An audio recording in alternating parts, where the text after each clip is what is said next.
Again, hopefully this works out. Okay, so Gundam Maniacs, welcome to G-Watch. This is a exclusive Gundam Explained supporter podcast for those that support the channel. You can join, talk Gundam. For this week's episode, we're going to talk about Requiem for Vengeance since that has dropped. And I know most of us have binged it. I did that live stream last week while I was watching it. Watch along. So if you're interested in that, you can still check that out and follow along. And some of us may have binged it more than once.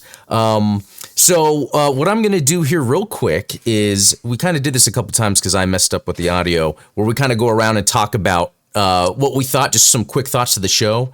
What I guess we'll do this time is I'll start, and then I'll go to Talos, and then Ian, then Ashley, kind of reverse of the two times we practice. But yeah, I'll start real quick for Requiem for Vengeance. I liked it a lot. In fact, I liked it more than I thought.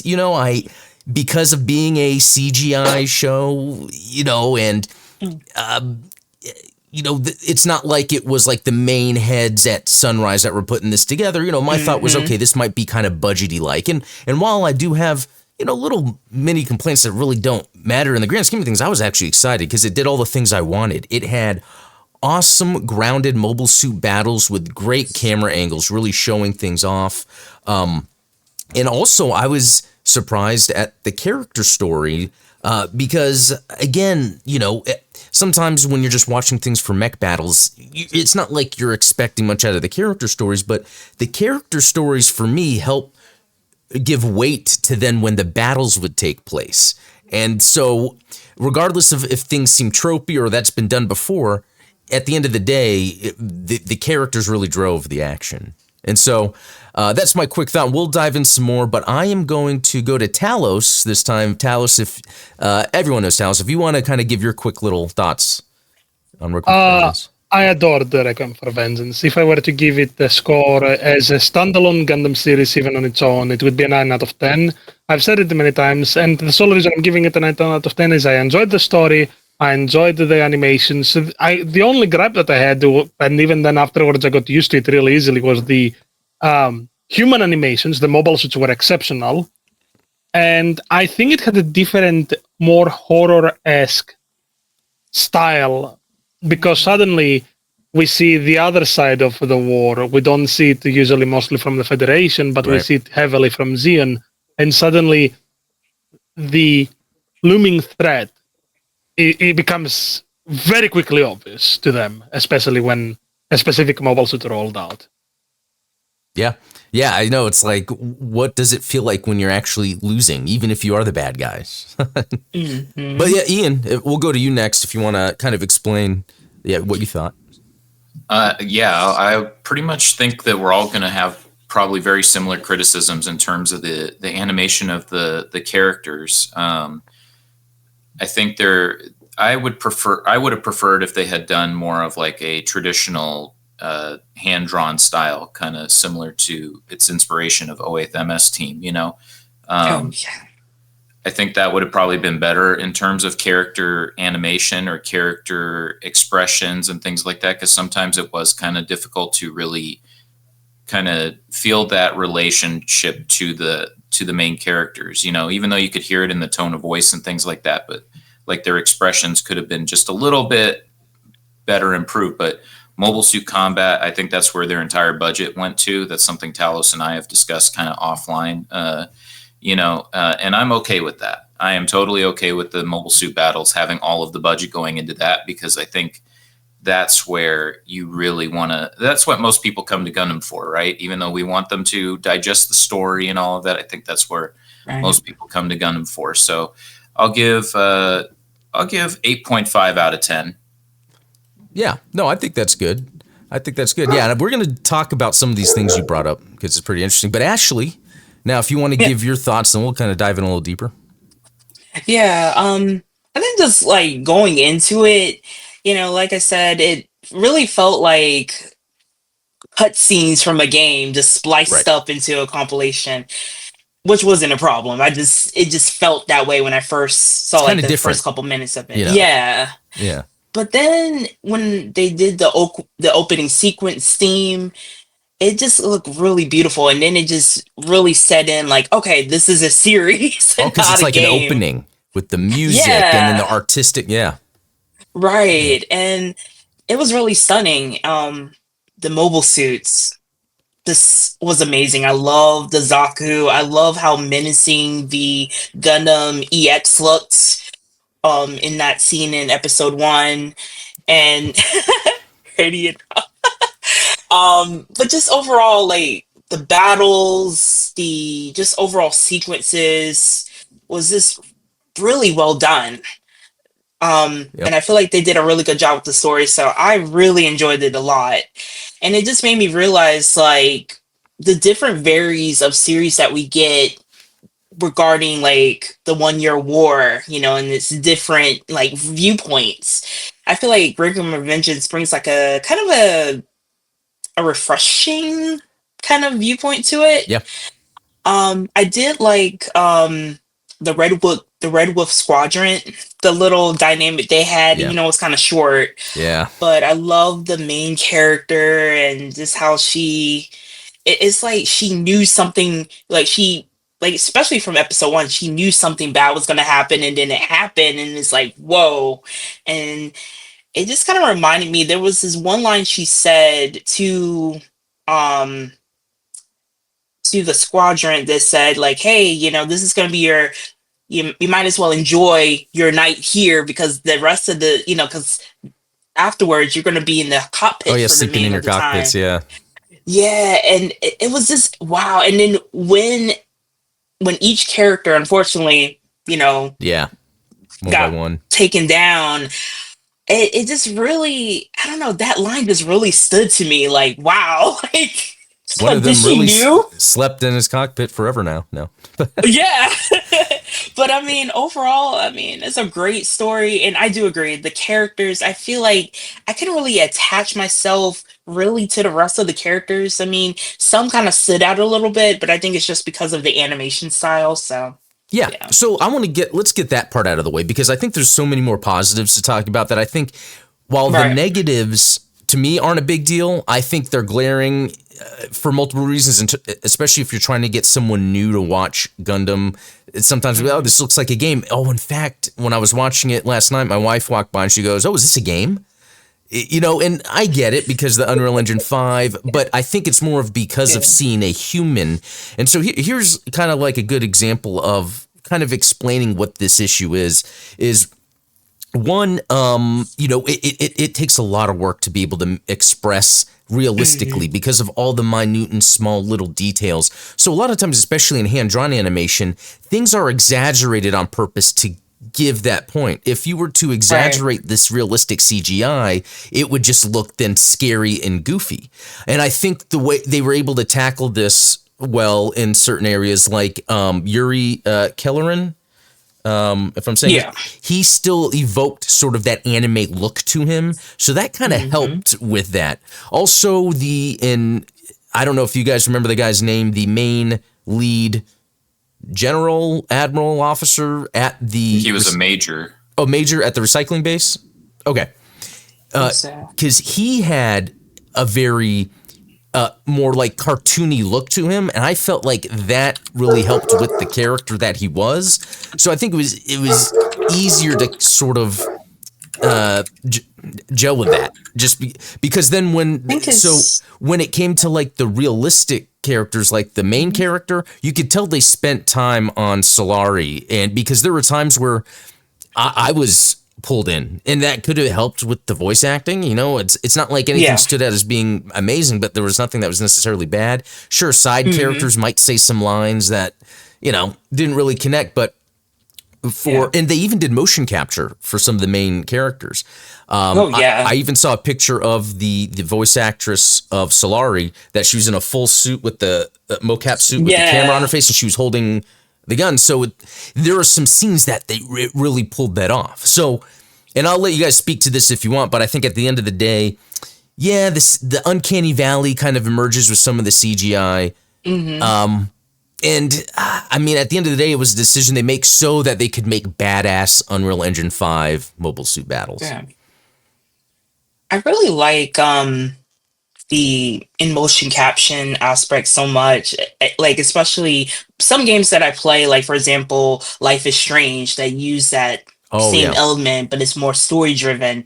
I think that's what really was the selling point for Gundam Requiem Revengeance for me, because I just love it. It gave it that realistic, humanistic style, despite, maybe like the animation not matching up, but I feel like the other elements that was incorporated really made up for that, in my Yeah, opinion. exactly. It's easy to overlook because of how cool. So, Ian and Talos, anything you want to add to that, the negatives part, before we kind of jump into just other aspects of it? You want to go ahead, Ian, or would you like me to go ahead? No, you first, please.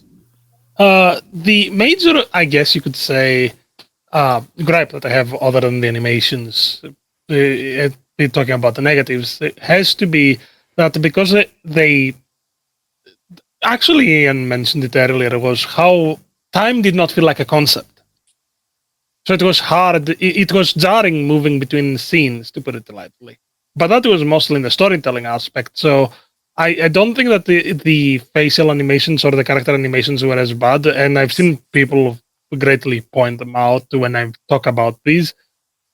But I think because, as you know, another friend and supporter, Rogue, and I spend hours trying to speculate to the time estimates of Mobile Suit Combat and when events take place, it becomes really difficult because of how the series was only 6 episodes, and yet probably there were more than 7 days that we just witnessed go by.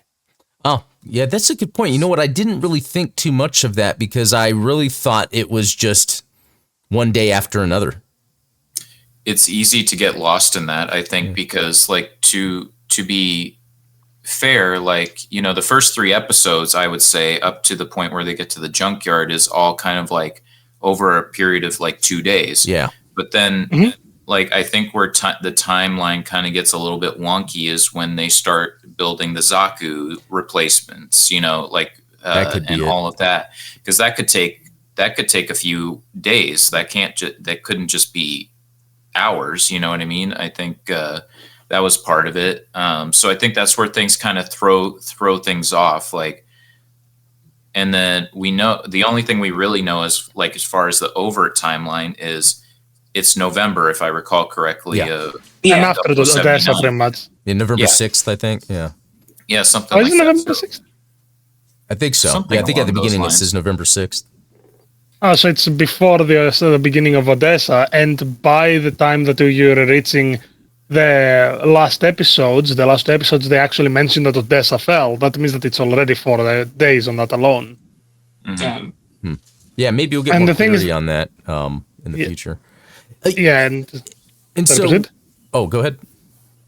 I was gonna say, and even then, you can't be certain of how many days went by, as Ian mentioned, because there's no communication with Odessa, because they are completely disconnected from the rest of the Xeon forces. You don't know how long it's been. And that brings up a good point in general, because for the majority of people, I think they're trying to reach this show to, it's almost like that doesn't matter, because none of any of the plot is pivotal to what we know of Gundam before. But Right. for people that know Gundam, in context of Gundam, this stuff is really interesting, and they hit the mark mostly, So yeah, and to talk about Yuri Keller, and that was a neat surprise, because doing the watch along, I'm looking, I'm like, wait a minute, this is a dude that I know, and then I'm like searching on my phone. Oh, wait, the MS team has to be, and it was like, okay, this is a cool connection. It makes sense, and it wasn't a like one of those like member berries, or like, or just have like Char show up. Oh, I came here to get a part from this recycling base. That would have been like, okay, really? But the way I think they handled kind of, and that goes into, the people making this took influence from 08 MS team. So having that sort of, I guess, what do you call it? Like, not really an Easter egg. I think there's like a better term for that, when, Let's call it a cameo. yeah, There you okay. go. Yeah, I think that kind of works really well. So before we move on, I wanted to ask Talos, you might know this more than any of us. Are there any other little Easter eggs or things that haven't been mainly talked about that kind of maybe expand on the lore of Gundam in general? Well, the one thing that actually I noticed, and it's both a plus and a minus, I guess, in the way you could say, is first of all, the amount of goofs that we saw were all goof customs. So specifically, they were the ones that Norris Packard from OITMS team piloted. Now, this is really interesting because technically there were very few goofs produced. There shouldn't be that many, but I think that that's the point of it. It's meant to show that there is still some Xeon presence, but we did see a lot of Easter eggs. We saw a few mobile suits that we haven't seen in a while, and that's because I usually point at and grin at mobile suits. I don't really notice as easily characters as for an example Ian would. But the majority was obviously Yuri himself. Yeah. I'm trying to think off the top of my head, but it's mostly mobile suits. So the majority was the start mobile suits. Yeah. So speaking of mobile suits, I loved when they revealed what they look like. I loved what they look like in the show. I mean, I think it's kind of obvious that there was a more like detailed, modern design philosophies to it that some, Gundam fans online are complaining about, like, oh, they look like this. But, keep in mind the mechanical designers, the same from 08MS team. And if we look at something like War in the Pocket, they did a redesign of mobile suits in general. So I'm sure there was a lot of people back in the 80s that when War in the Pocket came out, they're like, why did they redesign the GM? Later, Sunrise retcons that those are just side MSs, but I also appreciate that. I think there's room to sort of modernize looks and things because I think that helps push the series more in the future, because I feel like there's a ceiling you can hit when it comes to design and modernizing older stuff that if you don't try to mix things up and connect with a newer fan base, it's just worse off, for the show. So I actually do appreciate the level of detail because it almost seems like there's so much detail that is really cool, but not the detail that I would complain about like in other designs of mobile suits where it's just lines for the sake of lines or something. This time it looked like, oh, these are functioning parts that are keeping it all together. That not only with the Gundam EX, but also with the Zaku 2s as well. And just, little things here and there that just add more of the world building to it. Like you're looking at something that has a lot to say. Do you guys have any thoughts on the mobile suit designs? I would just say like this. It just really amplifies my love for Mono Eyes. I just love the Zakus. Cool. I just love how their presence throughout the whole thing was really shows like Xeon loves their Mono Eyes. Yeah. And I just love the fluid in motion, the different color motifs of the green, kind of like the army green with the Xeon red, kind of mixed in, the different I think emblems on their shields as well.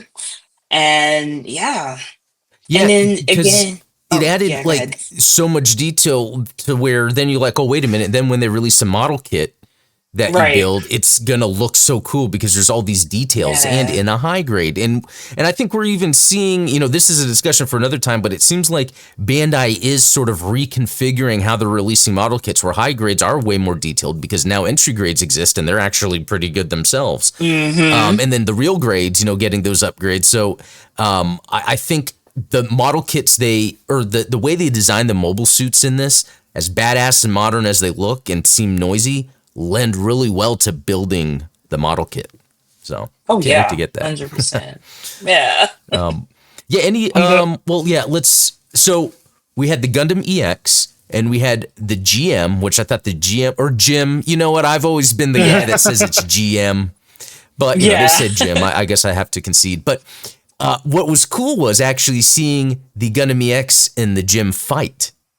Because that's not something you would ever really see for any reason, but like they had a good reason for that to occur. And I like that it was a plot point that the Xeon soldiers had to sneak and infiltrate into a Federation base because they got these new mobile suits. It's like, well, let's try to steal one. And then, all goes wrong. And We had, okay, so the Gundam EX, GM, Guff, Custom, more the Custom.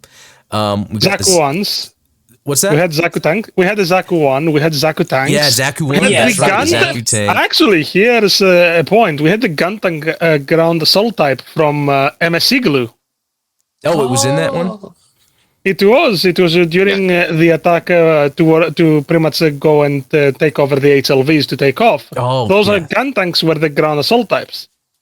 You know what? No, that's cool that you brought that up. Yeah, that's right. That was in there. And then the HLV thing was interesting because there's so many Gundam games I've played where I'm either trying to escape to the HLV or just destroy the HLV. And in context of the show, of these people just wanting to get home, it's almost like they had more of an impact of like, wow, these things contain a bunch of humans and like could get shot and then everyone just like dead. And I'm like, I think, what is it? 0079 on Dreamcast. I keep forgetting.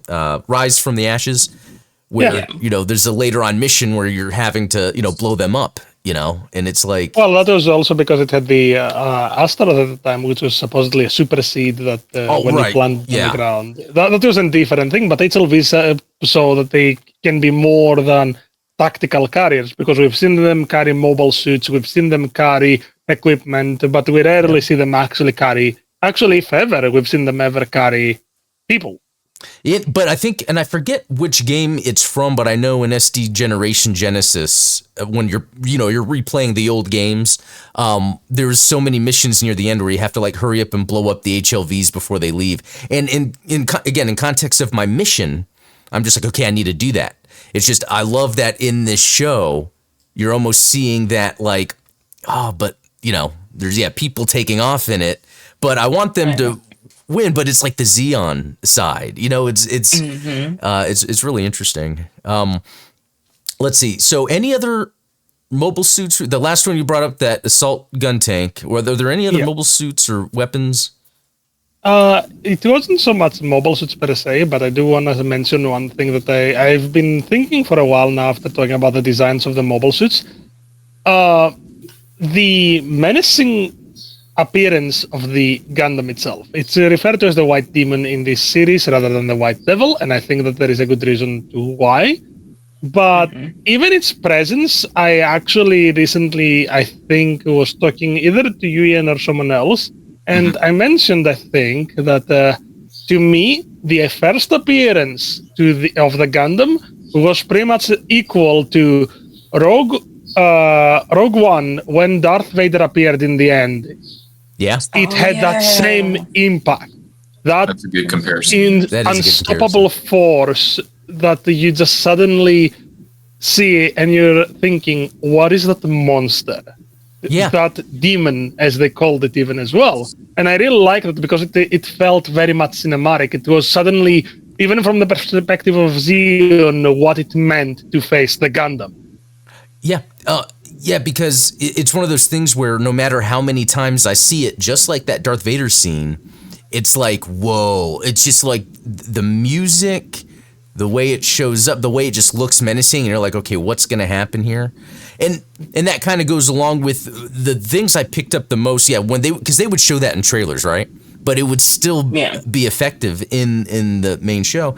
But the other thing, too, is when in the early previews and they would show like the damage, that would evoke to me like Jason, and so that connected, this is kind of like, obviously like horror. And when I did that interview with the writer Gavin Hignott, I kind of brought up, did you guys release this in October for that reason? And that wasn't actually intentional, but to me it is that. It is kind of like watching a Gundam slasher film, because the Gundam is taking out, people just as it goes. And I think to the point with the Unreal Engine 5 kind of discussion, right? Like, I think that you're able to really illustrate the horror that comes with the beam rifle firing for the first time and just utterly destroying like the buildings and the fallout from that. Like, and then like it hits the forest in the distance and there's an explosion. It's like, okay, that thing is powerful. Yeah, exactly. And, I think that traditional animation couldn't really illustrate that at the time, like when in the original Mobile Suit Gundam, for example, they couldn't really illustrate that the same way that they could now, So in that sense, I think to the credit of the team that designed, and used Unreal Engine 5 for this, and in terms of mobile suit combat and just the utter graphic detail that they went to try and illustrate like how destructive war can be, especially when you're using like a beam rifle or the bazookas or whatever that looks like. It was destructive and you felt bad for these people. Like I think that that's one thing you could really kind of look at, whether it's the destruction of the HLVs or knowing that there's people in them, right? Because Gundam Breaker 4, one of the missions is stop the HLV from launching, for example, Oh, yeah. Yeah, and just also along with that was how often they showed a lot of blood. I mean, early on in the first episode, some guy gets shot and then the blood sprays on the guy next to him after talking about, I can't wait to go home, because that's a very interesting conversation because it's like real life when people that are having to go overseas to fight, all they're talking about with their fellow soldiers is like, I can't wait to go home. I have this going on. I can't wait. That keeps that spirit alive. So in that moment, when you're seeing something that maybe people that have been deployed have gone through and then seeing, their life being taken away, like that's really dark stuff to have in this, but it was done in a very effective way. And then there's even so many scenes where you just see bodies laying around everywhere with blood all over them. It's like they're really showing the horrors of war, And the dream sequence too. Sequence that Solari has, where she's doing her solo and her dress just turns into a bath of blood, basically. Yeah. Oh, and it's going to all the other people, and in the audience they look like zombies or people that were killed and other soldiers, which is cool because what they're doing is they're tying in the history of the character with what they're currently going through. And I think, in my opinion, that's like good writing because, again, that sequence wasn't long, but it was impactful and it helped inform the rest of the action.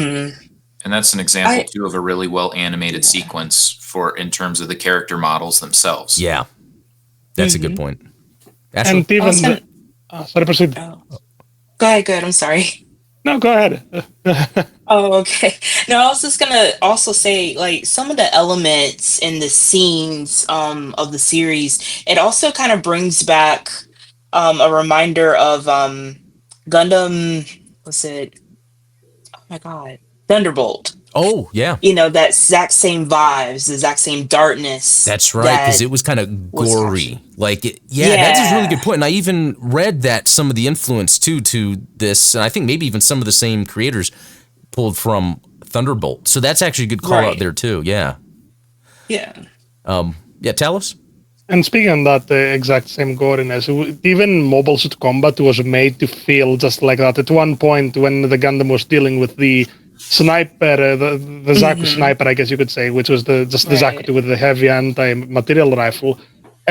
Even when it punched through the cockpit, it wasn't just the oil and sparks. We saw it vividly. Yeah. I think that the Requiem for Vengeance did a good work to remind us that inside those machines there are very much humans. Yep. Even when the Zaku tank, the half-operating Zaku tank, was pulled out, we see that there was a human in there that was dead, and we see still the camaraderie amongst soldiers because one of the supporting characters pulled out said soldier feeling horrible for tossing the body aside. You see him kind of be like, sorry, buddy. And then they even showed like just it dropping, like, because that's even to me, it's like, oh, that's sad. I wish there was a better way to remove, but you just can't. You're in war. You got to go. And yeah, I think there's a good point to be brought up there, like with this graphics, right? Like, so like, let's take original Mobile Suit Gundam proper, for example, right? Like the show from then in terms of animation, and I said this earlier, has evolved significantly, drastically, even in the last few years with all the newer renditions, with CGI elements being slowly integrated into like 2D animation or whatever, like, and all, and the like. But I think in a way you could say in the 40 years of Gundam has matured with its audience. Yeah, you were exactly right. I think that's what's allowed it to last. Yeah. In similar ways that a lot of people, we'll use Power Rangers, for example. A lot of people want the show to mature because they followed it for so many years, right? Yeah. Gundam has been able to successfully do that, I think. You're right. I mean, even looking at Hathaway that came out a few years ago, that had a very like espionage kind of like James Bond sort of story to it, while still being in the Universal Century universe. And exactly. Yeah, it worked. Okay, so some other stuff I wanted to talk about too had to do with, the main character Solari, which I will say again, we might complain about some of the facial animations, side characters. I really thought that character was great the whole time. Like when you see the shaved head, but then you see the scar, and it's all like, oh, it's not that she has a funky haircut, it's that she has taken some hits somehow, and we might get a history of that. So she had to shave her head. She looked in the locket or the timepiece that had the picture kind of showing her. So that like gave her story, But then the interesting thing, and the thing I was speculating from the trailers is, okay, is there some new type stuff going on here? Because she was like, sitting there like something's going on. They didn't use the new type flash sound, but they did have some like strings or something. And being that she's a violin player, maybe, that was done on purpose, but you kind of hear something and then she would, and I liked how they did the new type stuff because it was a very obvious, like, I'm sensing something.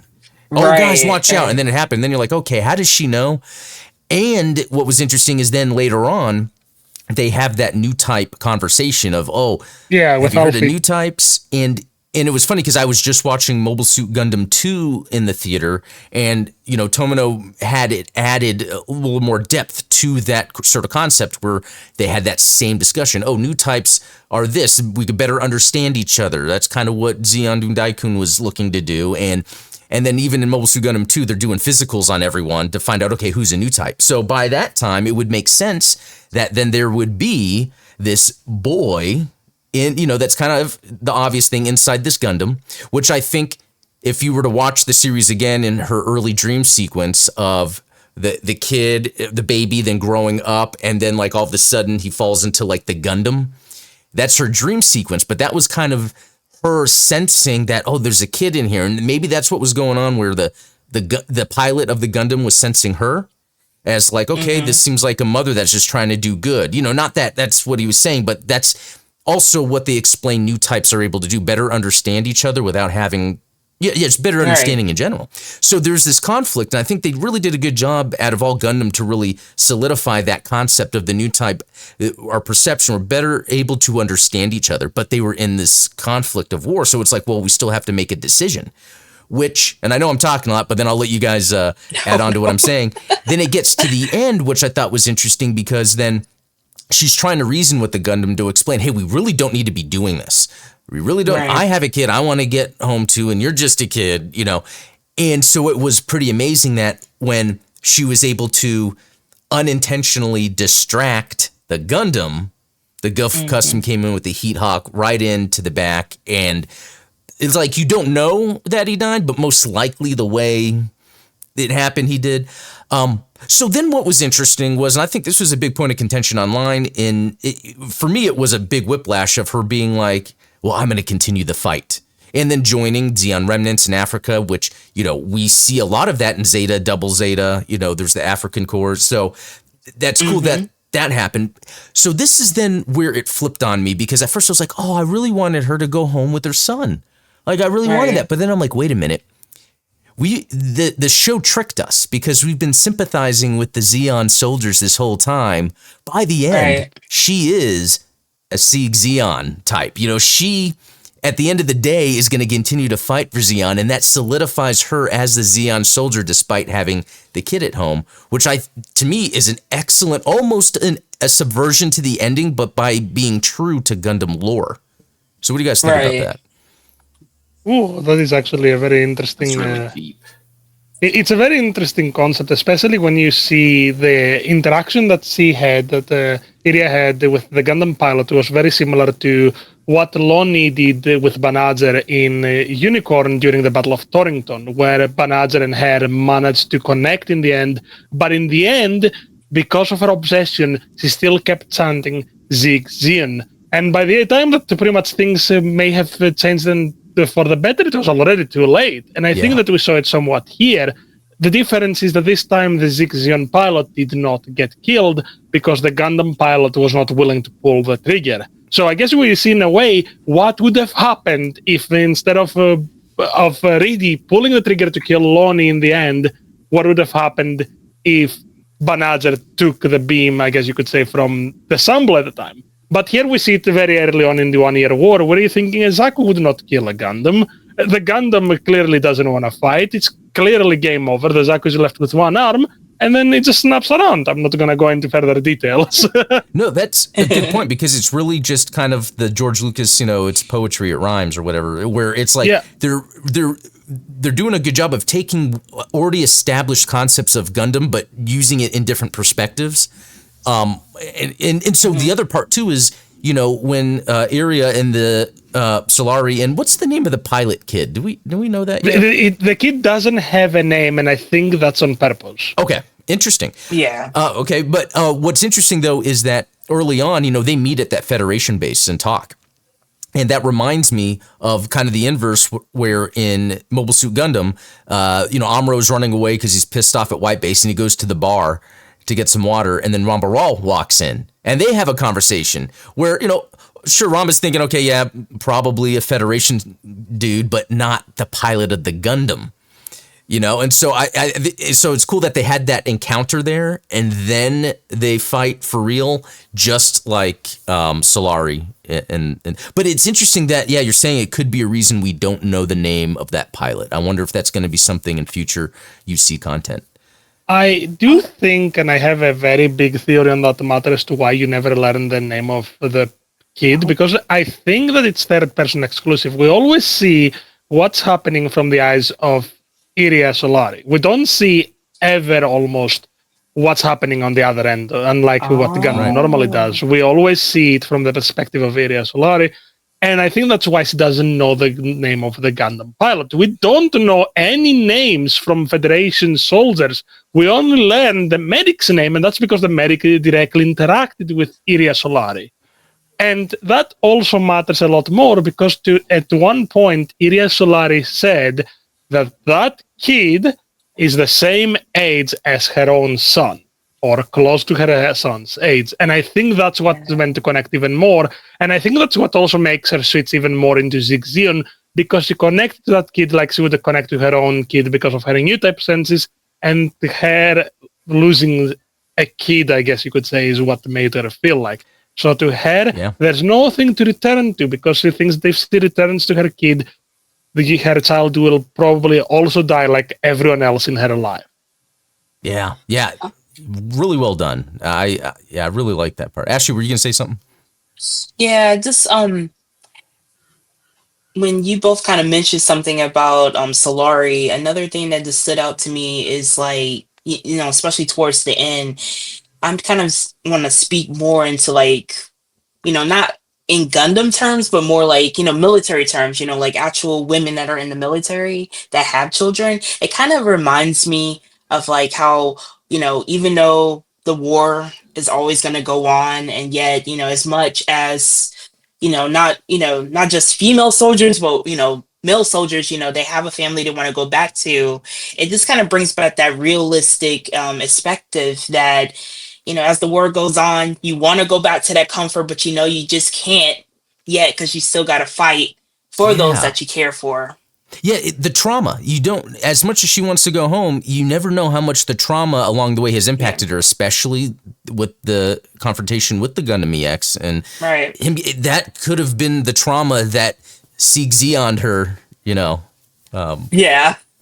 Ian? I think the watch was like kind of like the last symbol of kind of like her humanity in a way. Yeah.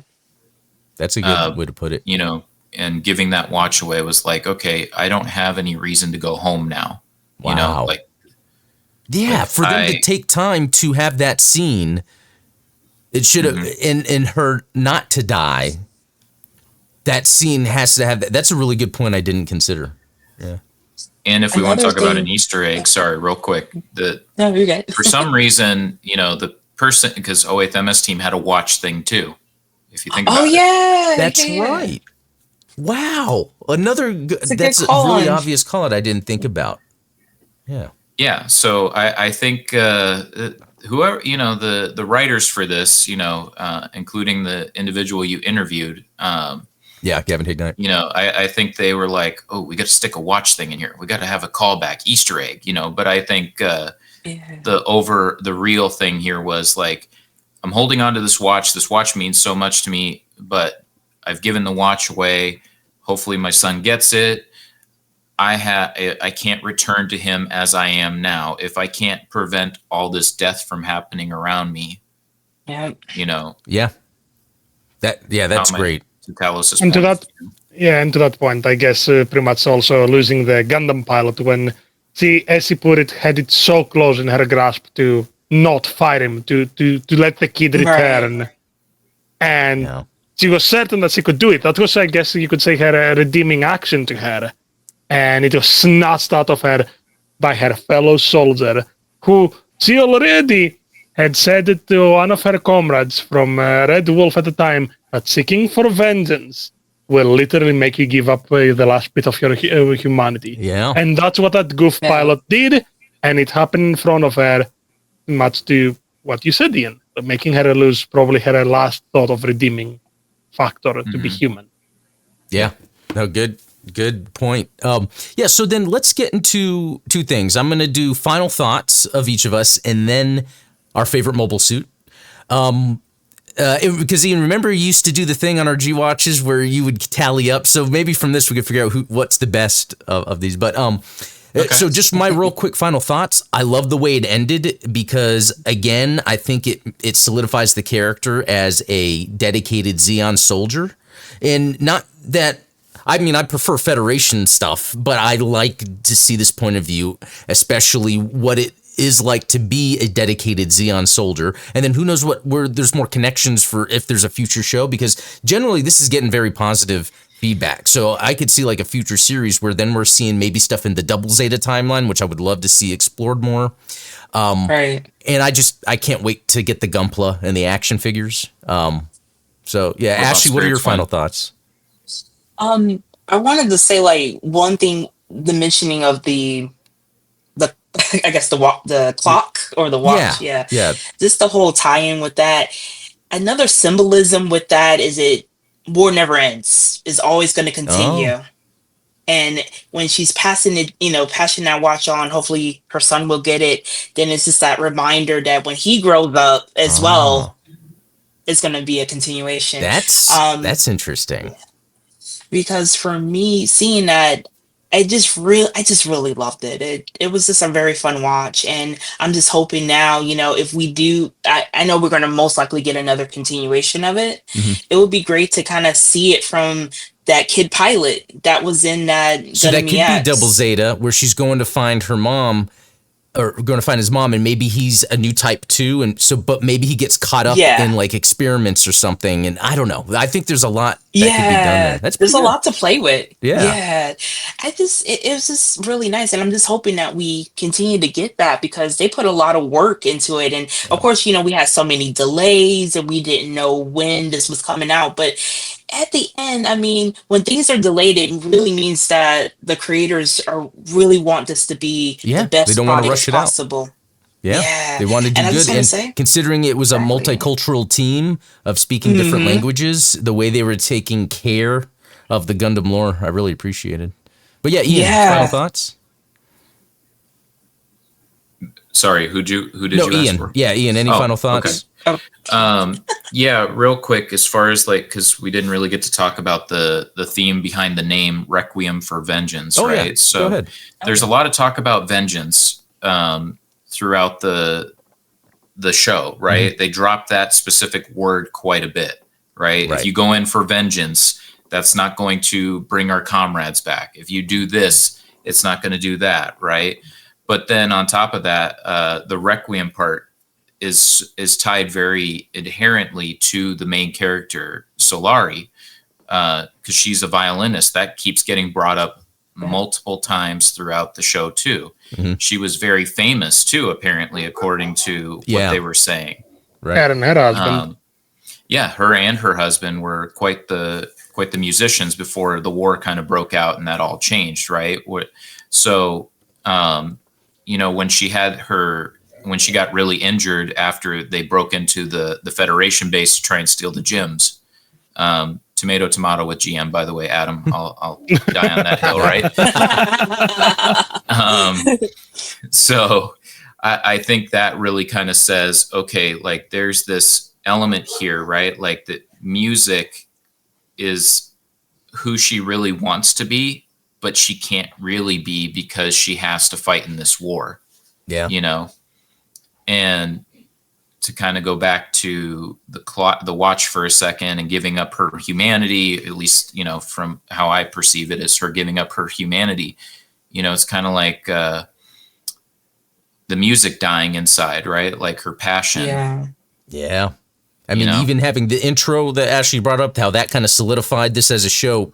At first, I thought, the music's a little slow for me. I want something upbeat, but it actually is in line with the character. I think it helps this be a rewatchable show. Yes.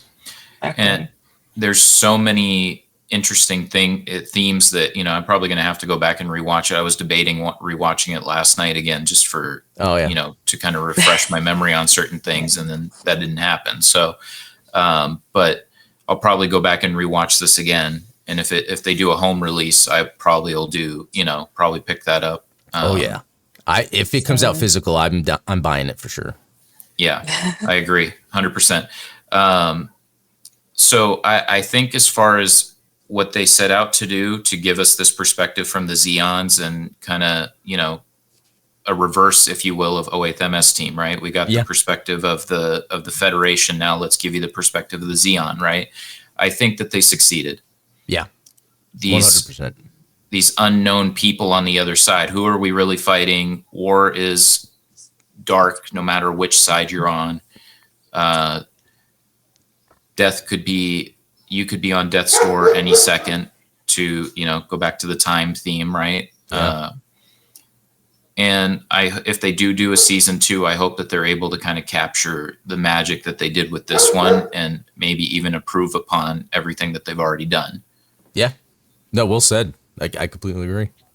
So Talos, what are your final thoughts? I still think that the Requiem for Vengeance was probably one of the better, if not one of the best, recent Gundam media that has come out. It being set in a 1 year war had people not really very excited because there were too many saying that another 1 year war series. Well, I think that it broke a lot of expectations because people did not expect probably this kind of a series. We did not get the classic Gundam series. We got a borderline Halloween slasher movie. I know. But behind the Halloween slasher horror that this Gundam brought, the whole series in itself. This series brought in a lot of new aspects to both the war and the people inside it, because we get to see the side of, I guess you could say, a battle-scarred veteran, probably because that's what we're going to see with Season 2. We won't see just a normal everyday soldier or a kid with a fresh mind breaking through the war. We're going to see a veteran probably suffering with PTSD and anything under the sun, just trying to recover recover their humanity, I guess, would be the right way to put it. It's a clock that it doesn't go back, but that's the only thing that you can do with Gundam. You move forward, and I think that's what Solari tried to do with her final act, to try to figure out if there is a way to recover her humanity in the end.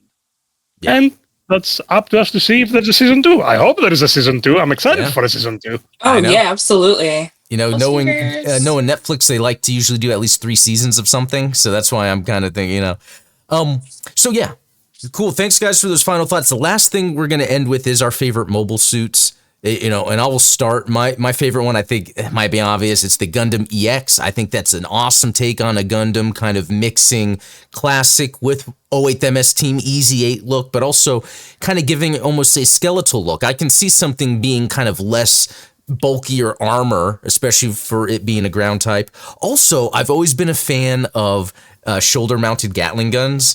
like the origin stuff having that. So the fact that this is just a part of it, and then the 3 beam saber thing, never thought of something like that. But if you think about how beam sabers are used, they have a specific amount of energy they can use. So kind of having some disposable, extra beam sabers, and then the shield kind of being a big chunkier shield, but kind of functional also, I think was great. I can't wait to build the model kit. So yeah, Ashley, what was your favorite? Probably Zaku too? The Zaku. Yeah. Yeah, the Zaku too. Any specific variant from this one?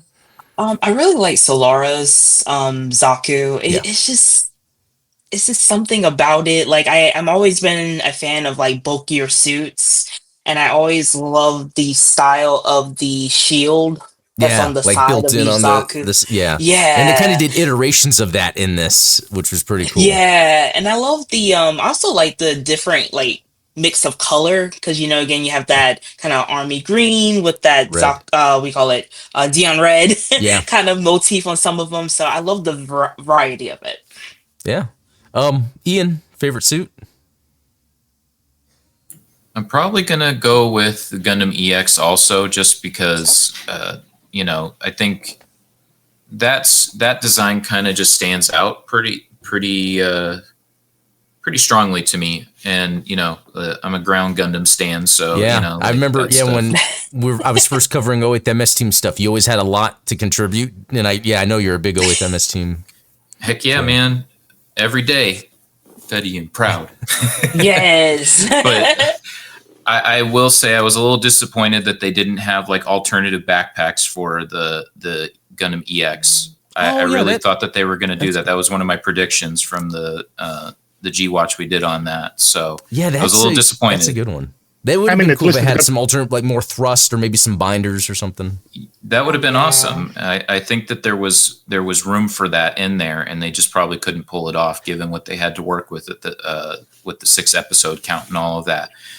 But I will say I like my call out to that Gatling gun, by the way, Adam, because that gives me Slave Wraith vibes, and I like me some Slave Wraiths. So give me Slave Wraith win. Another good unit of suits, yeah. Also Ground Gundam. Yeah.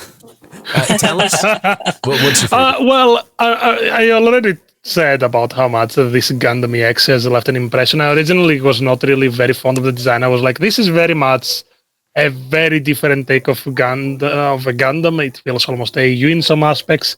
But after seeing it in the setting that it was in, I gotta say that I absolutely adored it. Also, to Ian liking the Gundam ground type, I am mad that he didn't mention that the Gundam got to use, and the Jim got to use the Gundam ground type's hyper bazooka. Oh. I was going to, but then things it didn't pan out. So thank you for bringing it up for me and inserting that. I appreciate that. But the thing that made it also all the better is because of the Gundam, very much due to its physique, it had very much a humane approach to how it even reacted.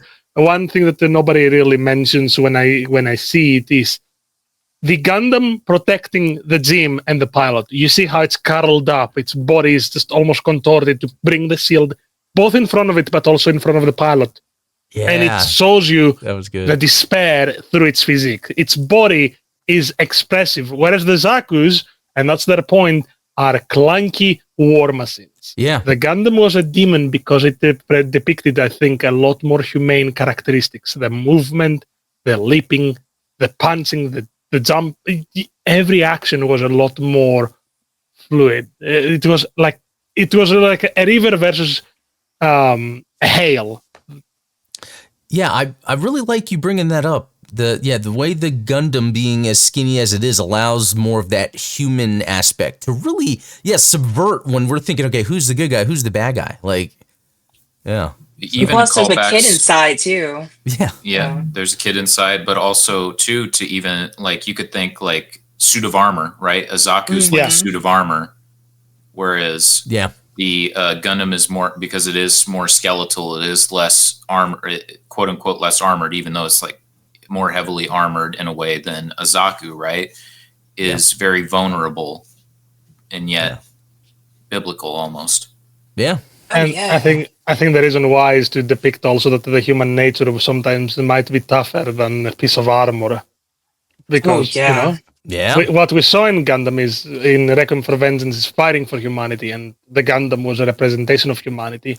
Even And- when its damaged optic was there after it took the bullets in the face, it still was just that, an injured beast or a human just scrambling to get things together.